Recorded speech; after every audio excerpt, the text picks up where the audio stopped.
In 10 years' time, I very much hope that we have halted the loss of biodiversity and created a conversation together where everybody realises that natural capital is something that is our most precious asset, because nature is our life support system. We need water, we need biodiversity, we need soil. The notion of natural capital being a stock means that we have to invest to protect it. A lot of people don't like putting a monetary value on, but if you think about a capital, you've got to invest to protect it. It's clear that political decisions have to be made in a way that the burden is shared fairly. And if that can be communicated transparently in a way that people trust, then I think we will be able to make bigger changes and more successfully.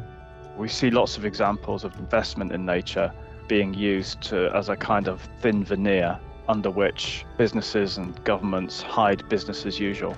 Rooting out greenwashing is really critical to make sure that investment decisions based on natural capital are seen as credible. So one of my hopes will be a growing recognition of the stacked benefits from nature.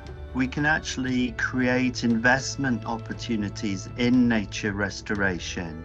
We're supporting land managers, entrepreneurs, communities and others in this quest to develop and engage with new business models based on natural capital that support things like regenerative land management, that support nature-based solutions.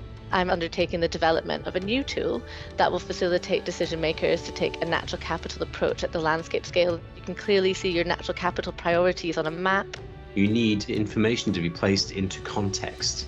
If you're a bank, you need to know when you're lending money what impact that has on nature. We do not put a lot of money, resources or effort into monitoring and renovation versus what we do to other aspects of project delivery. And we very rarely publicly see monitoring data used for updating plans. So it would be great to breed a culture of learning.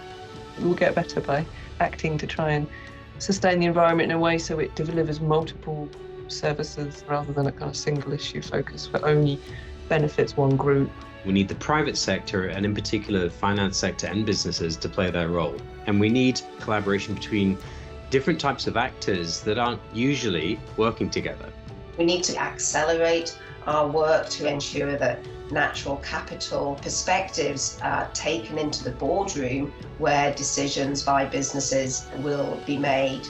Investing money now in helping to protect and rebuild our natural capital is going to be far more cost effective than having to do it later. And so there is a cost of inaction and so many benefits of taking action now.